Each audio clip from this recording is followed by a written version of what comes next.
Olá, estudantes. Tudo bem com vocês? Vocês se lembram de mim? Espero que sim. A gente se viu faz um pouquinho de tempo, né? Nossas aulas são meio espaçadas, mas espero que você se lembre. Eu me chamo Henrique, sou professor das práticas de Ciência e Tecnologia da Educação Integral. Trabalho junto com a professora Kelly. Você ainda não teve a oportunidade de conhecê-la, mas qualquer hora ela vem te dar um oi. A gente está evitando de ficar nós dois juntos no estúdio. Eu estou sem máscara aqui, fica duas pessoas sem máscara. Como você bem sabe, não é a melhor ideia no momento que nós estamos vivendo. Eu espero que vocês todos estejam bem e estejam preparados para mais uma aula das práticas de ciência e tecnologia. Nossa aula hoje é uma aula densa, uma aula difícil, com um conteúdo meio complexo, alguns conceitos difíceis. Então, para o que você está fazendo, presta atenção aqui, que eu tenho umas coisas bem legais para te mostrar. Qual é o tema da nossa aula de hoje? O tema da nossa aula de hoje é astronomia. Mas de novo astronomia, a gente fez astronomia tantas vezes e eu vou justificar para você por que a gente vai ter aula de astronomia. A gente vai ter aula de astronomia por dois motivos principais. Primeiro motivo, porque nós tivemos um número muito grande de participação pelo e-mail que a gente mostrou na aula passada, lembra? Foi a última coisa que eu te mostrei. Falei, você tem alguma dúvida? Manda um e-mail pra gente, uma dúvida que você queira saber, que você sempre quis saber e nunca perguntou para ninguém. E a gente recebeu dúvidas muito curiosas, e grande parte delas sobre astronomia.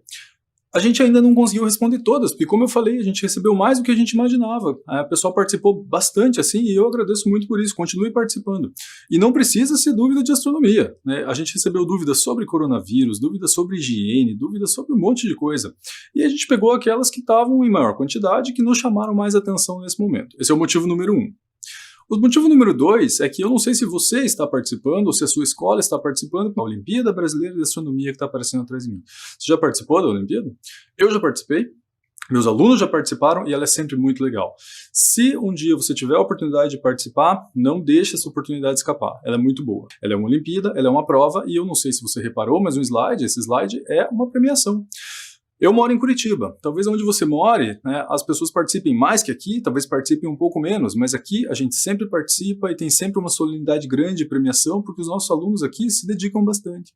Alguns conseguem medalhas, outros não, mas o importante não é obter a medalha. O legal é participar, é aprender coisas novas, né, procurar investigar coisas novas. Então, se tiver a oportunidade de participar algum dia, fica aí a nossa sugestão.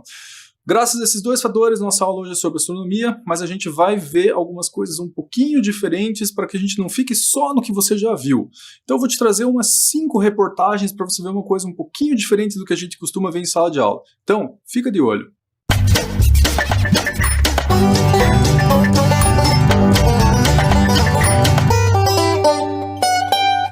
Essa reportagem aqui, veja o título, diz Fungos em Marte, fotos da NASA confundem pesquisadores. Para começo de conversa, você lembra o que é um fungo? Existem vários tipos de fungo, mas aqui eu estou me referindo a um cogumelo. Então imagine um cogumelo, um champignon, talvez você já tenha comido, talvez você já tenha visto ele rente à grama. Imagine que você está pegando esse cogumelo como se fosse aqui o meu passador, né? Teria a parte de cima e você está olhando ele de cima. Se você olhar ele de cima, será que você veria alguma coisa mais ou menos como aquilo que está no slide? Aquilo ali foi achado em Marte. Será que são cogumelos em Marte? Aí você pode estar pensando, mas não parecem cogumelos, professor. Está forçado, né? Não parece cogumelo. Cogumelo é diferente. Será? Olhe bem para isso aqui, Sabe o que é isso aqui? Cogumelo. Sabe onde? Na Terra. Mas olha bem, vou voltar para você ver. Guarda essa imagem na sua cabeça. Agora olha para essa aqui, Parecido, não é? Esses cogumelos terrestres aqui, eles chamam puffballs. É um cogumelo com como se fossem uns espinhozinhos por cima. E aí quando você olha, ele fica com esse formato, né? Claro que aqui dá pra ver que é a Terra, tá colorido, tem uma folha por trás, coisa que até então a gente nunca achou em Marte. Mas quando os cientistas analisaram isso pela primeira vez, parecia cogumelo. E a pergunta é, existe vida em Marte? Tem fungo em Marte? Essa foto está correta? Não sei se você reparou, mas tem um ponto de interrogação. A pergunta, fungos em Marte? Não é uma afirmação. Foto confunde. Alguns acharam que sim, outros talvez que não, e aí foi desmentido depois de um tempo, né? Vida em Marte é fake news, não há confirmação que há fungos no planeta. Eu não gosto muito dessa palavra, dessa expressão fake news para agora, né? Normalmente a gente usa fake news quando alguma coisa foi feita de má fé, quando alguém inventou uma notícia mentirosa de propósito. Não foi o caso aqui, ou pelo menos eu acho que não. Me parece mais um erro de interpretação, né? Parecia cogumelo, daí investigaram um pouco melhor e perceberam que não, que era uma rocha. E aí você deve estar pensando, mas não tinha como ser cogumelo em Marte, né? Porque Marte não tem vida, nunca se achou vida lá, então não teria por que ter cogumelo em Marte. Mas aí eu devolvo essa pergunta para você, será que não teria mesmo? Porque realmente nunca se achou vida lá, mas a NASA já mandou várias sondas, vários rovers, né, que são aqueles carros que passeiam por Marte. Será que algum deles não levou um cogumelo da Terra para lá sem querer? Não sei se você já pensou nessa possibilidade. A gente já foi para a Lua, já esteve com sondas em Marte, nas luas de Marte. Não existe o risco de levar bactérias da Terra para lá? Fungos da Terra para lá? Não existe esse risco? É óbvio que existe esse risco. Então, será que esses fungos não são fungos da Terra que acabaram se desenvolvendo lá? Porque hoje a gente fala muito, né? Será que o ser humano vai colonizar Marte? Será que um dia a gente vai chegar a montar uma colônia em Marte? Se eventualmente a gente quiser fazer isso, que é o que a gente vai discutir no finalzinho da aula, esse é um cuidado que a gente tem que ter. Como que a gente não vai levar os nossos problemas, o nosso lixo, as nossas bactérias, né, tudo que tem, digamos, de prejudicial na Terra, para Marte. Então eu trouxe uma outra reportagem para tentar esclarecer um pouco isso, né? Naves espaciais podem contaminar Marte? Como evitar que isso aconteça? E pare e pense, o inverso também é válido, né? A gente nunca achou vida em Marte, mas será que não tem? Ou será que é possível que na volta de uma dessas sondas ela venha com um esporo bacteriano desconhecido para nós, que quando chega aqui na Terra faz um estrago imenso? Não sabemos. Então o que você tem que se preocupar? Descontaminação. Então, se você está indo da Terra para os outros lugares, você tem que garantir que os fungos e bactérias e protozoários e vírus daqui não contaminem esse lugar. Como que fazem isso? A NASA tem uma sala, algumas salas estéreis, né, em que as naves e os trajes dos astronautas passam por um processo bem pesado de desinfecção. Então sofrem um banho de radiação, um aumento de temperatura muito grande, uma limpeza com água oxigenada, com radiação ultravioleta até ficarem isentos. E eles passam um tempo numa sala que é uma sala detectora de vida. Curiosamente, acho que ano passado foram encontradas 2 bactérias estranhas lá que nós nunca tínhamos encontrado na Terra. Não se sabe bem ainda o que isso quer dizer, se é simplesmente uma forma que até então era desconhecida, ou se tem alguma relação com os trajes propriamente. Provavelmente não, provavelmente é simplesmente uma forma nova. Mas ela está muito esperta nisso, né? Se tem uma forma de vida até então nunca encontrada. Se for o inverso, tem uma sonda que estava em Marte e precisa voltar para a Terra, você também precisa se preocupar. O que você faz? Você pega esta sonda e você joga ela, por exemplo, tinha uma sonda chamada Juno, ela vai ser jogada na atmosfera de Júpiter, para que pegue fogo, literalmente isso, né? Não vai pegar fogo que está no espaço, mas para que ela queime, né? Para que ela tenha bastante atrito, deixe um rastro de luz semelhante ao de uma estrela cadente, de tal forma que esse calor excessivo mate qualquer forma de vida que esteja lá antes que ela possa voltar para a Terra. Então, poderia ser um fungo terrestre que foi lá? Até poderia, mas que fique claro que esse é um cuidado que a gente tem que ter, e que a gente tem, os astronautas têm protocolos de limpeza. Quando um astronauta volta da estação espacial, esteja ele na Lua ou em outro lugar, ele passa por uma coisa que infelizmente hoje você sabe o significado, eu não preciso te explicar. Eu adoraria te explicar e saber, entender que você não sabe o que isso significa, mas eu sei que você sabe. Ele passa por um lockdown, ele passa por uma quarentena, porque ele tem que ficar um tempo isolado para saber se ele não carregou, né, nessa viagem alguma coisa que não podia ter vindo junto. Então existe essa possibilidade, mas existe um controle muito grande para isso. Já tinha parado para pensar nisso? E se eventualmente a gente for, de fato, colonizar Marte ou colonizar qualquer lugar que seja, como que a gente vai sobreviver? A gente volta na ideia dos fungos, estranhamente, né? Olha que legal isso aqui. Essa reportagem, eu falei que ia trazer algumas, né? A NASA criou tijolos de fungos e bactérias para construir casas em Marte. Isso que você está vendo aí é um banquinho. Não parece um banquinho, né? Mas é um banquinho. Feito de fungos, os fungos eles formam um treliçado, assim, como se fossem meus dedos, que você está vendo ali na imagem, eu acho, junto com algumas cianobactérias. Eu não sei se você sabia, mas as cianobactérias foram alguns dos organismos que produziram esse oxigênio que eu estou respirando e que você está respirando também. Então qual é o objetivo? Construir uma casa com fungos por fora e com cianobactérias pro lado de dentro. De tal forma que elas vão produzir oxigênio para quem mora dentro dessa casa, eu no caso, e os fungos externos vão me proteger. Talvez por terem junto uma camada de, originalmente a NASA pensou, gelo, mas depois tiveram uma ideia mais interessante ainda. Olha esta outra reportagem, que legal. Eu não sei se você já ouviu falar em Chernobyl, imagino que já, mas aconteceu um acidente nuclear bastante pesado, né, que matou muitos organismos, não só seres humanos, e causou impactos muito grandes em muitos organismos também. Alguns fungos sobreviveram a essa radiação. No espaço tem muita radiação, especialmente nos planetas que não tem muita atmosfera ou tem uma atmosfera mais fina. Os fungos que sobreviveram em Chernobyl sobrevivem à radiação. Se sobrevivem à radiação, será que não daria para fazer um tijolo com estes fungos, que sobreviveriam ao excesso de radiação em outro planeta? E aí esses tijolos poderiam montar a estrutura dessa estação espacial que o ser humano iria colonizar? Não sei. Talvez. Mas é uma bela perspectiva, convenhamos, né? Eu não sei se a gente precisa colonizar Marte. Essa discussão é válida. Será que o ser humano deve? Ele estragou tanto assim a Terra que ele vai precisar buscar abrigo em outro planeta? Não seria melhor tentar corrigir o que tem de errado na Terra? Mas é claro que não é só isso, né? As expedições espaciais buscam várias coisas, inclusive outras formas de vida, como foi encontrado em Vênus. Quer dizer, não é que foi encontrada vida em Vênus. Não sei se você está esperto nisso, mas se não está, talvez valha a pena estar. Ano passado, em Vênus, foi encontrada uma substância chamada fosfina. A fosfina na Terra é quase que exclusivamente produzida por bactérias. Se ela foi encontrada em Vênus, é sinal que existem ou existiram bactérias em Vênus. Essa fosfina pode ser formada de outra forma? Pode, mas as condições de Vênus não permitem isso.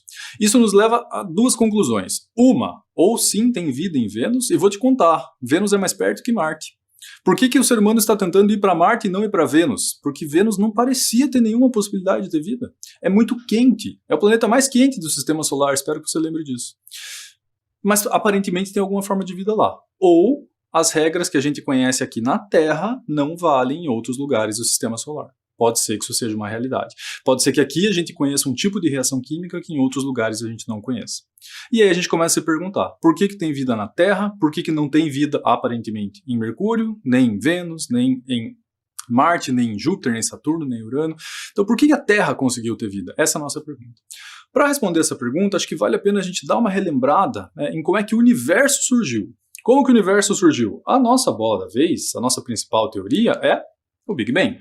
Não sei se você lembra dela, mas ela é uma teoria que diz que aconteceu uma grande expansão. Evite o termo explosão. É uma expansão. Toda a matéria estava concentrada num ponto e depois de um determinado momento, né, ela se expandiu, fez este movimento aqui e criou tudo que a gente conhece hoje. Essa ideia é uma teoria ou é uma hipótese?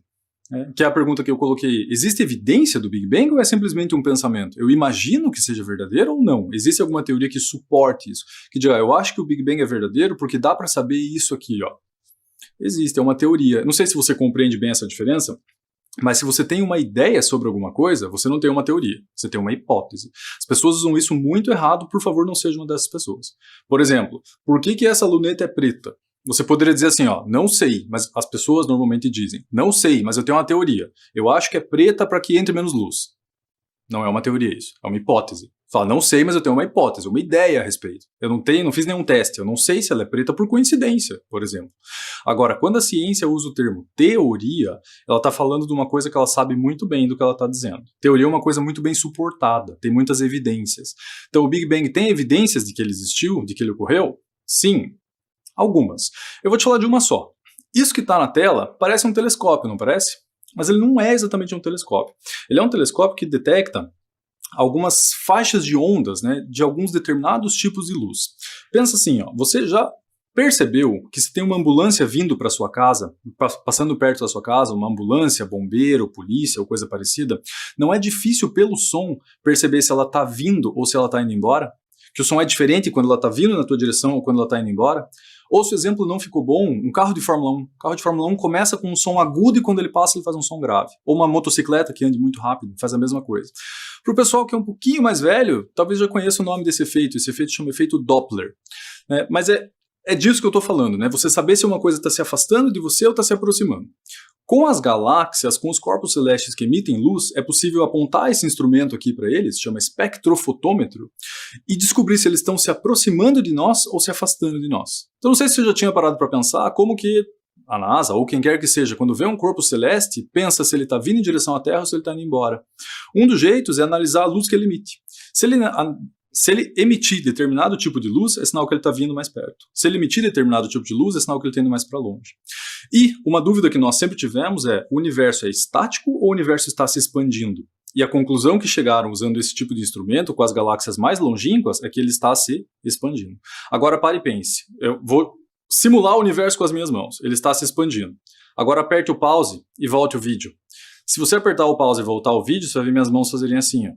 Ou seja, se hoje as galáxias estão se afastando, não faz sentido pensar que um dia elas estiveram todas mais perto, e mais perto, e mais perto, e mais perto até chegar num ponto único?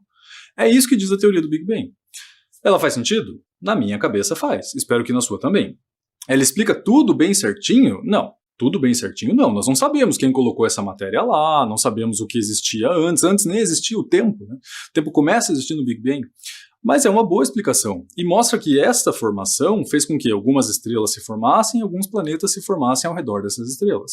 E a Terra, por sorte nossa, acabou numa zona bem habitável, relativamente perto do Sol, não muito perto para ser muito quente, não muito longe para ficar muito fria, que é a pergunta que a gente está tentando responder agora, né? Por que a Terra consegue ter vida e os outros planetas talvez não? Então, depois do Big Bang, tudo se formou, a Terra acabou numa posição privilegiada.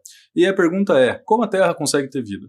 Para me ajudar a explicar isso e lembrar algumas propriedades que existem no nosso planeta, assista esse vídeo junto comigo que eu acho que ele vai ajudar. Me acompanhe.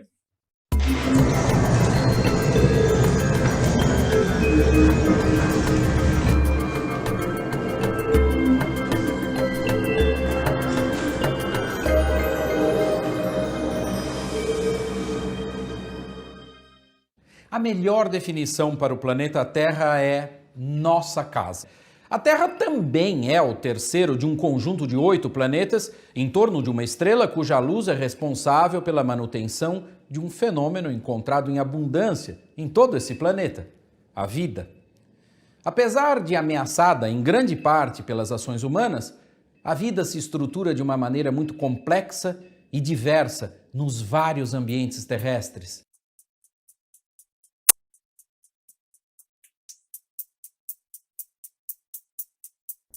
Entre os planetas rochosos do Sistema Solar, a Terra é o de maior diâmetro, com aproximadamente 12.700 quilômetros. Ela apresenta uma atmosfera que funciona como filtro de várias formas de radiação. As características da nossa atmosfera são resultado de uma forte interação entre o planeta e as espécies que aqui se desenvolvem.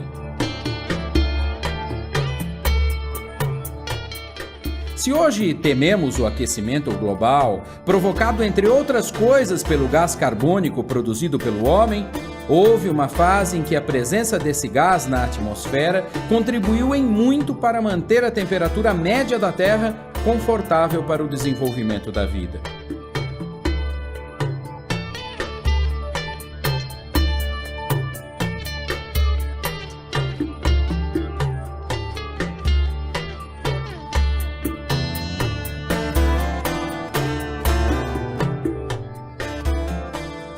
A superfície mudou ao longo do tempo numa deriva continental que deu ao planeta a cara que ele tem hoje.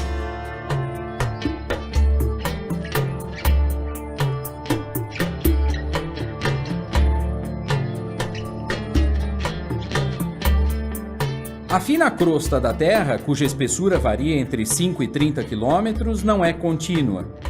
Ela forma grandes estruturas chamadas placas tectônicas, que interagem entre si e que eventualmente produzem grandes tremores de terra. A crosta está depositada, por assim dizer, sobre uma extensa camada genericamente chamada de magma. Com cerca de 5.000 quilômetros de profundidade, ela possui várias subdivisões. Abaixo dessas camadas, há o núcleo terrestre, que possui coisa dos seus 1.700 quilômetros de diâmetro, distribuídos numa região sólida no centro e líquida logo a seguir.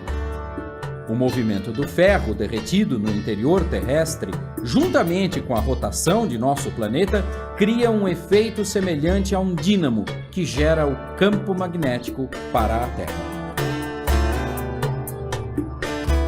O eixo de rotação terrestre está inclinado em relação ao plano da nossa órbita. Adicionando essa inclinação à rotação da Terra em torno de si mesma e à revolução em torno do Sol, acabamos vendo o que acontece no espaço. Inclinada, a Terra recebe ora mais luz e calor do Sol no hemisfério sul, ora no hemisfério norte, 6 meses depois. Essas linhas, que representam os pontos de maior afastamento do Sol durante o ano em relação ao Equador, são chamadas de trópicos.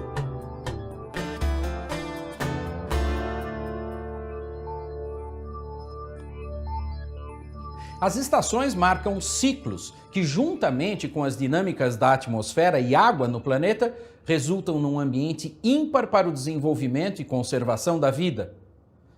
Precisamos urgentemente aprender a respeitar esses e outros ciclos do planeta para que possamos chamar a Terra de casa por muito mais tempo. Até o próximo programa. Lembrou? Parecem características básicas, assim, né? Mas não são. Esse vídeo que eu acabei de te mostrar não é um vídeo para criança, uma animaçãozinha, assim, que fala, nossa, que básico. Não, não é. E eu espero que agora, se eu te perguntar, você me responda sem titubear. Isso que está acontecendo no slide aqui é um movimento de translação. Verdadeiro ou falso? Olha bem. Isso que está acontecendo no slide, nesse GIF que eu coloquei, dá até para ver as luzes ali, ó, quando ela vai para a parte noturna, né? É um movimento de translação. Isto é falso. Isso que está acontecendo é um movimento de rotação. Lembre bem desses movimentos, é importante que esteja claro para você que você não confunda nada do que a gente vai falar a partir de agora. Eu não me refiro só à minha aula, não. Esses movimentos são conceitos bastante básicos, você provavelmente viu quando você era bem menor do que você é hoje. Eu espero que eles estejam claros ou que o vídeo tenha te ajudado a lembrar. Mas a nossa pergunta agora é, como que a Terra consegue ter vida? Então vamos analisar isso de duas formas diferentes. Primeira, pense sempre assim, a Terra tem isso que eu vou falar para você, e é isso que nós estamos procurando num outro planeta. Por quê? Porque nós estamos procurando um planeta que possa ter vida. É claro que a vida que talvez a gente ache em outros planetas seja muito diferente da vida que a gente tem aqui na Terra, como essa que eu falei em Vênus, que eu nem sei se é vida. Mas assim, se for, provavelmente é uma vida diferente da que a gente tem aqui. Mas, ainda assim, é claro que a gente vai procurar uma forma de vida parecida com o que a gente tem, porque, veja, o universo tem muito tempo, a Terra tem muito tempo de vida.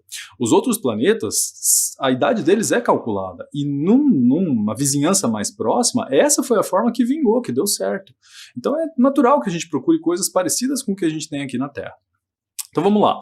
Primeira coisa que você precisa olhar num planeta, o dia que você for fazer uma investigação, se você for um pouco mais velho e for trabalhar com isso, for fazer ciências aeronáuticas, for se especializar em astronáutica, e você pode fazer isso se você quiser, quero deixar isso claro. Qualquer um de vocês poderia vir a ser um astronauta, você vai ter que se dedicar bastante, mas você pode fazer isso. Existem casos de astronautas brasileiros, como você bem sabe. Se você estiver fazendo uma investigação, uma das coisas que você vai ter que investigar se um planeta tem ou não, atmosfera. A atmosfera é aquela camada de gases que fica acima da superfície, né? Ela tem vários estratos, e a atmosfera da Terra é bastante espessa, de tal forma que toda a radiação forte que vem do Sol, do espaço, né, ela é devidamente filtrada, ou pelo menos deveria ser. O que tem nessa atmosfera? Nitrogênio, com N de nariz, é o que mais tem, oxigênio, gás carbônico e outros gases, amônia, metano, monóxido de carbono, tem um pouquinho de cada. O que tem de muito importante aqui é ozônio. Não sei se você lembra disso, mas o ozônio é o O3. O oxigênio que a gente respira é o O2. O O3 é aquele que faz como se fosse um óculos escuro na Terra, né? De tal forma que ele bloqueia grande parte da radiação ultravioleta. Então, quando a camada de ozônio sofre e começa a ter buracos, nós sofremos muito porque começamos a ter problemas de pele, câncer de pele. E aí, você já deve ter ouvido falar que é importante sempre passar protetor solar, porque a camada de ozônio já sofreu bastante ao longo da história. Mas uma atmosfera é importante, uma camada espessa dessa é importante para garantir vida. Tem planetas que teriam potencial para ter vida, assim, tem características parecidas com a da Terra, mas tem uma atmosfera muito fininha, de tal forma que vai ser difícil lidar com a vida lá, porque chega muita radiação do Sol. Quer adivinhar um que é assim? Marte. Marte tem atmosfera? Tem. Só que a atmosfera não é que nem a da Terra, não é espessa como a da Terra. Então o nível de radiação lá é maior. Isso é um problema? Óbvio que é um problema. Tanto é que estão pensando em fazer uma casa com um tijolo grosso feito de fungo, para ver se ele consegue resistir essa radiação. Então, planetas que não têm uma atmosfera certamente serão dificultados. Essa atmosfera nos leva a uma interessante questão, que foi a principal que a gente viu. Eu peguei o nome de 2 estudantes aqui, porque teve gente que não assinou. Então, se você mandar a tua dúvida para nós, não esqueça de assinar, dizer o teu nome. Às vezes no e-mail não dá para saber, né? Às vezes o e-mail é só um apelido ou é um sobrenome. Não esqueça de assinar e, se possível, fala para a gente também que escola que você estuda, que cidade que você estuda, né? Se você não estuda em Curitiba. Porque se você fala a escola e a série, eu tenho pelo menos uma ideia de quantos anos você tem. Mas se puder, coloca também quantos anos você tem, que escola você está e qual é a tua dúvida. Mandaram pra gente pelo menos 2 estudantes, os 2 que eu sabia o nome, mandaram essa dúvida aqui, ó. A Helena Ribeiro Pires, da Escola Municipal Monteiro Lobato, e o estudante Davi Pizzuti, acho que é assim que fala, se não for assim, me desculpe, Davi, mas o Davi não falou que escola ele estuda e nem quantos anos ele tem, então eu não sei. Eles mandaram essa pergunta que parece uma pergunta bobinha, mas eu vou te dar 5 segundos pra você pensar na resposta. A pergunta é, por que o céu é azul? 5, 4, 3... 2, 1. Sabe a resposta? Tomara que sim, mas Não sei não, hein? Essa parece uma pergunta bobinha, infantil, mas não é infantil coisíssima nenhuma. Uma vez eu perguntei para uma turma minha, uma turma de pessoas bem mais velhas que vocês, por que o céu era azul? E uma estudante me respondeu, porque reflete o mar. Não, porque reflete o mar, não. Você pode me dizer que o mar é azul porque reflete o céu, mas não o contrário. Eu moro em Curitiba, Curitiba não tem mar, e o céu aqui é azul. Por quê? Porque reflete o rio? Não, não é por isso que o céu é azul. Então, por que é que o céu é azul? Não sei se nós sabemos. E essa é uma explicação complicadinha. Vamos ver se o vídeo que eu vou te mostrar agora ajuda a gente a entender essa explicação um pouco mais. Depois eu volto para ajudar a dizer tudo que o vídeo vai dizer de meio complicado. Mas fica atento, ele vai usar uns termos meio estranhos, mas eu já volto para explicar eles para você. Me acompanha.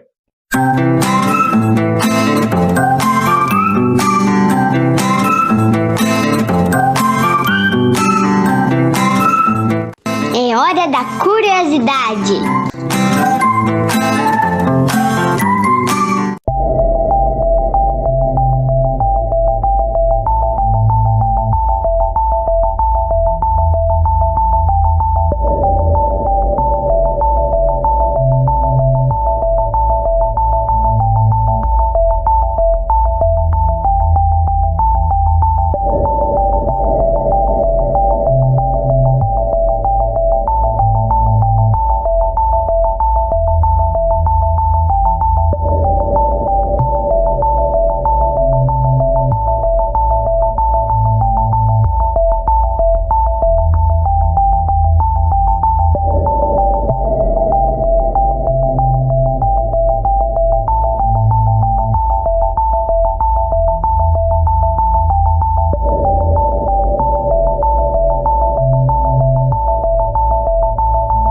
Para você que não lembrava, essa é a nossa hora da curiosidade, né? Então, cada vez que a gente for responder as dúvidas de vocês, vai aparecer essa vinheta da hora da curiosidade e eu estimulo mais uma vez, no final da aula eu vou colocar o e-mail de novo, estimulo mais uma vez a você, sempre que quiser, manda dúvida para nós.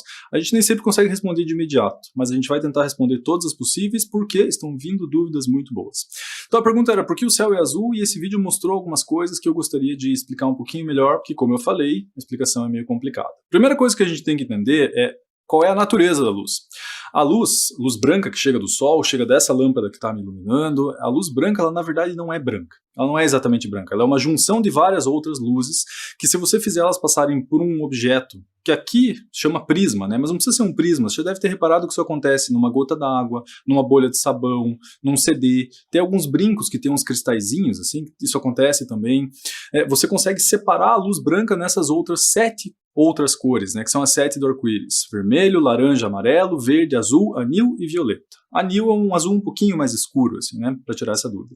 Então lembre que a luz que chega do sol é branca, oficialmente é uma luz branca.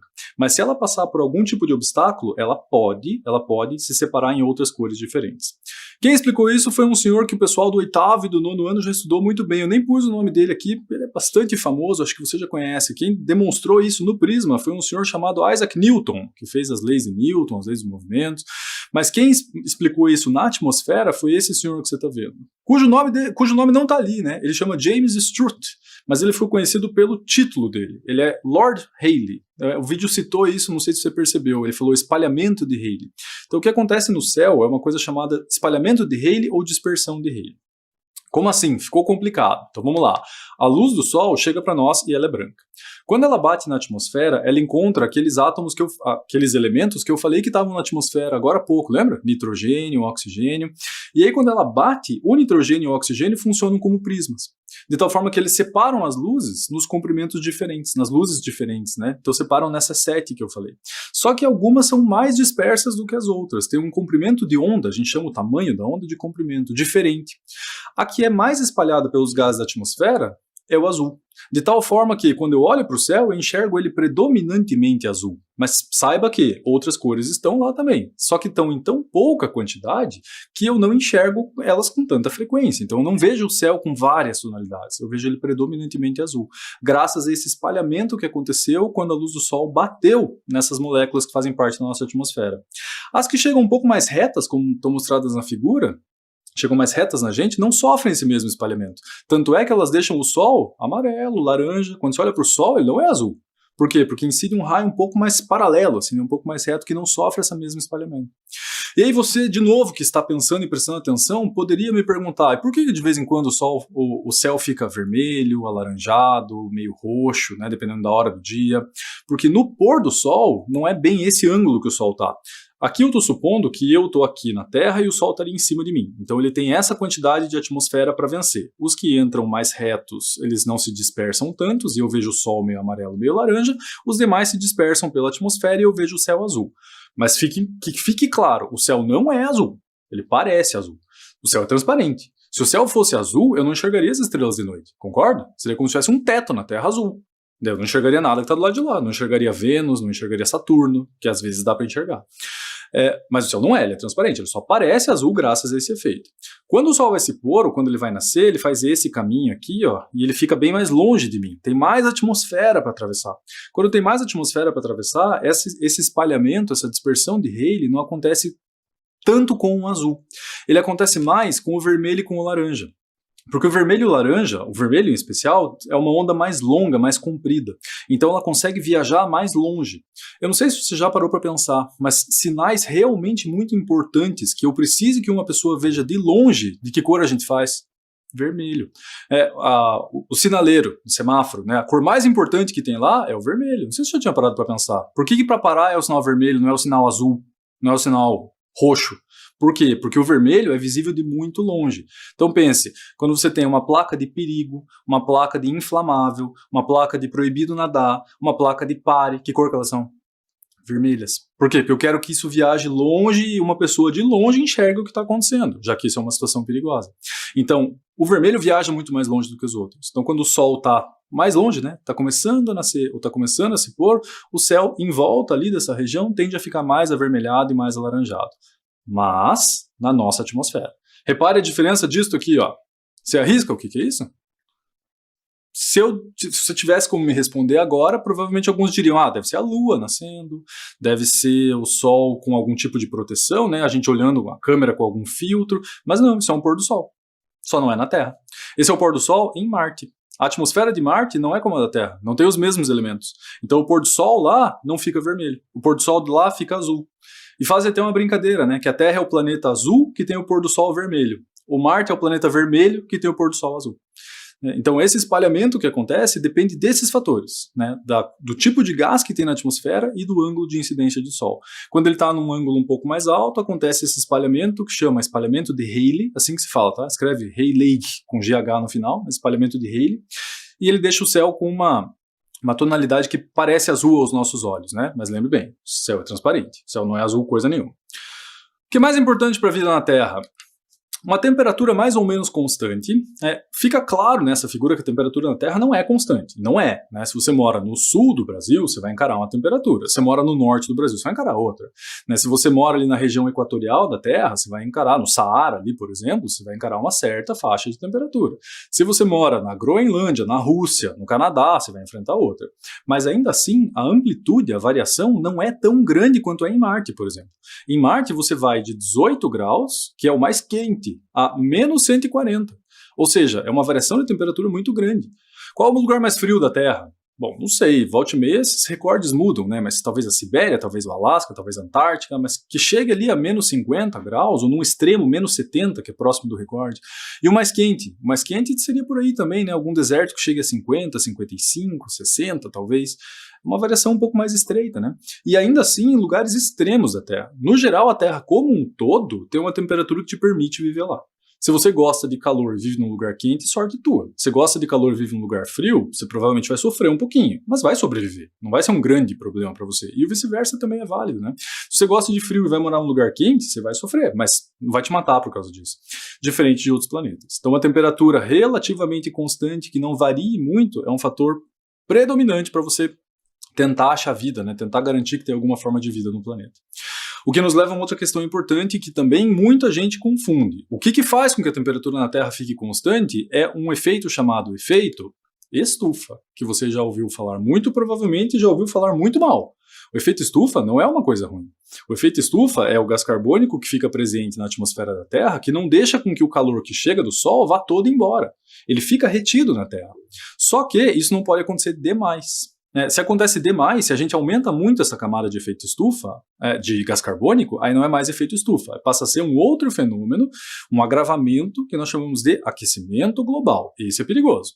Mas o efeito estufa existe há muito tempo e ele é fundamental para que a vida na Terra aconteça. Ele não é uma coisa ruim.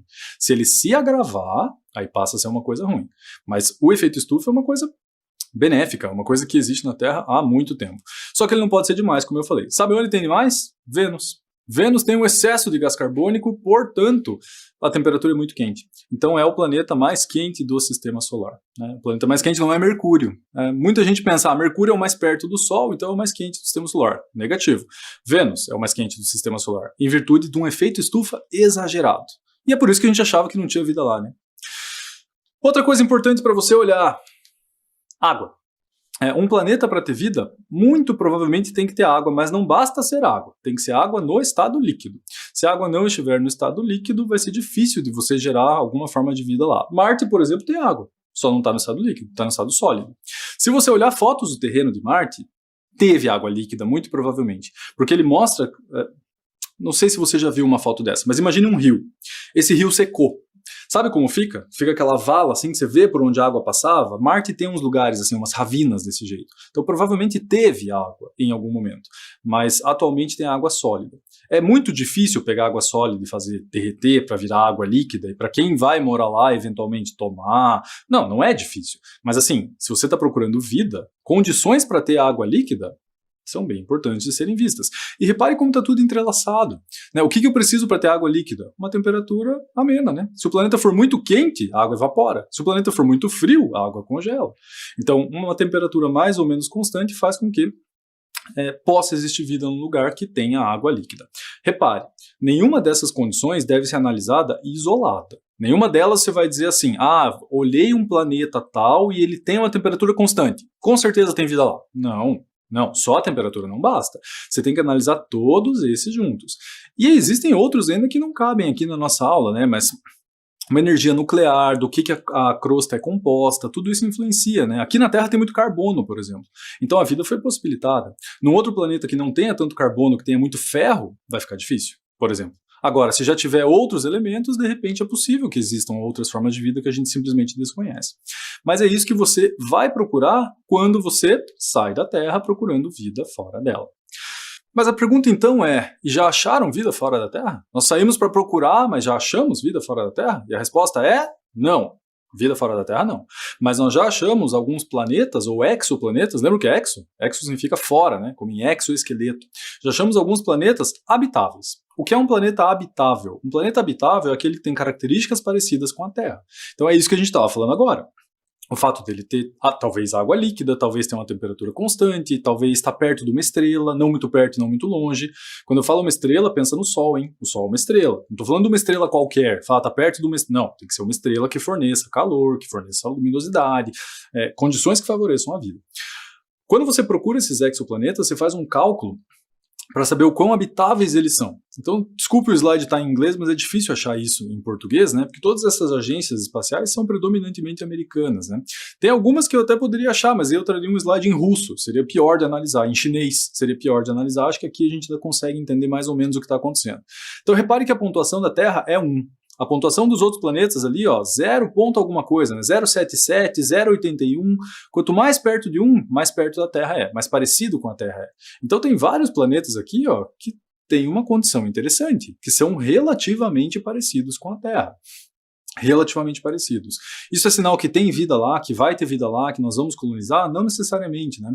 Como que eles fazem para fazer esse cálculo? Eles medem isso que a gente viu agora. Então medem a distância que ele está da estrela do sistema dele, se está muito longe, muito perto, se ele é parecido com a Terra para fins de atmosfera, se ele é parecido para fins de composição.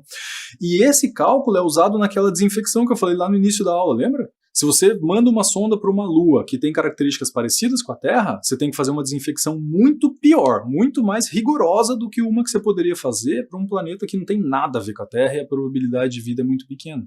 Por quê? Porque se você manda uma sonda para um lugar que é parecido com a Terra, a chance de voltar com uma bactéria, com um esporo que venha a se desenvolver aqui na Terra é maior. Então a bola da vez seriam esses planetas, né? Gliese, Kepler, só que eles estão muito, muito, muito longe. Muito longe. A luz anda 300 mil quilômetros por segundo. Vou repetir, 300 mil quilômetros por segundo. Esses planetas aqui, ó, eles estão a 20 anos-luz. Um deles, pelo menos, né? Gliese está a 20 anos-luz. O que é ano-luz? É a distância que a luz anda em um ano. Então, se você quiser calcular, pense aí. Quantos segundos tem um ano? Essa conta já não é fácil. Agora pense que a luz anda 300 mil quilômetros por segundo. E veja quanto tempo ela anda em um ano. E agora multiplique isso por 20. Você vai ter uma ideia de que distância estão esses planetas. Eles estão muito longe. Marte está consideravelmente mais perto e não está nada perto. Está a 20 milhões de quilômetros aqui. Então, por isso que é mais, digamos assim, fácil ir para Marte. Não é nada fácil ir para Marte, mas é um pouco mais fácil. E aí a segunda grande pergunta, né?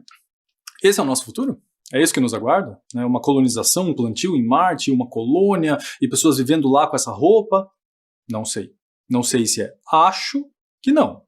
Acho que uma colonização não, mas que o ser humano vai pousar em Marte, não vai demorar muito, isso eu tenho certeza absoluta. Que você certamente vai estar vivo para ver o ser humano pousando em Marte, e aí estudando, pesquisando e de repente fazendo algum tipo de plantio ou coisa parecida. Por quê? Porque Marte tem características parecidas com a Terra, né? O dia em Marte é parecido, o dia em Marte tem 24 horas e meia hora, mais ou menos, 24 horas e meia, assim, né? As estações do ano são parecidas, então o eixo de inclinação de Marte, né, para fazer as estações do ano parecido com a Terra também, só dura mais, né? Como Marte está mais longe, lembra? É o Sol, Mercúrio, Vênus, Terra, Marte. Como ele está mais longe, ele gira demorando mais. Então as estações em Marte são parecidas, inverno, verão, primavera, outono, só que elas duram o dobro. Porque a translação dura o dobro. Então, para você fazer aniversário em Marte, você levaria 2 anos. Mais ou menos, né? Cada 2 anos você faria aniversário. Mas ele tem diferenças. A pressão atmosférica lá é muito ruim, é muito baixa. A gravidade é mais baixa. Então, para que haja vida, para que haja algum tipo de colonização, algumas coisas vão ter que mudar. E a gente vai ter que reestruturar muita coisa, e eu nem sei se precisa, nem sei se é interessante ter essa colonização em Marte, né? A gente tem alguns princípios éticos envolvidos aí que a gente sempre tem que ter em mente. Tá certo? Então vamos relembrar o que nós aprendemos hoje? O que nós aprendemos hoje, então? Nós vimos as características dos planetas que têm alguma forma de vida, por enquanto é só a Terra, mas as características estão lá, de repente a gente só não achou a vida ainda. Então a atmosfera, o fato de ter uma temperatura constante, a atmosfera mais espessa, a água líquida, né, tudo isso e as características, né, são as características que favorecem a vida. Nós lembramos um pouquinho a teoria do Big Bang, que é uma teoria, não é uma hipótese. Vimos por que a vida é possível aqui, porque a gente tem essas características. Vimos as razões do céu parecer azul, não ser azul, parecer azul, dispersão de Rayleigh, espalhamento, e falamos um pouquinho sobre a possibilidade de habitarmos outros planetas. Que fique claro, existem outros planetas habitáveis? Sim, existem. Mas nós vamos chegar a habitar? Vamos chegar aí, colonizar? Não sei. Se você perguntar a minha opinião pessoal, acho que não. Acho realmente que não. Mas não significa que porque eu acho não vai acontecer. É possível que crie-se uma missão espacial, tal, que realmente vai levar o ser humano a esses locais para que ele realmente habite esses lugares. Para nós terminarmos a nossa aula, gostaria de pedir mais uma vez a sua contribuição para que você participe da nossa Hora da Curiosidade. Hoje eu respondi a dúvida de 2 estudantes, né, que perguntaram por que o céu é azul. Então, se você tiver uma curiosidade, uma dúvida que você sempre quis saber, manda para nós. Se a gente não souber, a gente vai pesquisar e vai tentar responder todas, né? Então está aparecendo o nosso e-mail aí, chama oficinasdointegral@gmail.com. Você pode mandar um vídeo, um texto, um desenho, um áudio, o que você quiser. Não é uma tarefa de casa, né? Não mande para mim assim, tá aqui a tarefa feita. Não, não é. Quero saber se você tem alguma dúvida que você gostaria que a gente respondesse. É esse o objetivo. Lembre de pedir autorização, pedir auxílio se você precisar desse auxílio, mas se tiver alguma dúvida, isso é legal pra gente, porque daí o tema da nossa aula pode vir da sua dúvida, né? Isso é muito mais legal do que pegar um tema que seja só uma dúvida minha ou, enfim, um tema que normalmente seja visto na escola. Então, tem uma dúvida legal, manda pra gente. Tá bom? Pessoal, continuem se cuidando, não abaixem a guarda, o vírus ainda está por aí, fiquem em casa, lavem as mãos, higienizem, tudo que vocês já sabem muito bem. Obrigado pela sua companhia, pela sua paciência, até a nossa próxima aula, um abraço para todos e até a próxima.